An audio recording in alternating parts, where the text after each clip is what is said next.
yung lakas ng gravity sa black hole, no? Oo. Hirap ma-imagine. Totoo yan.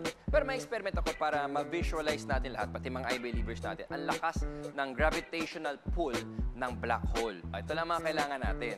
We need itong parang frame na ito, na may papel sa ibabaw, and itong iron fillings. Imagine na yan ang mga planeta, mga asteroids, moons, and other bodies na lumulutang sa space. Itong mga maliliit na to, sa dami-dami niyan, okay? Ngayon, buksan natin ang ating iron fillings at sprinkle natin siya. Heavenly bodies. Heavenly bodies na lumulutang sa space. Tingnan nyo. Oy! Ala, oo nga. Ako nga. Ay, halagi ah. Ayun, oh. Oh. Kita Ang niyo. galing. Oh, damihan natin, oh. Hala, nag-form siya ng circle.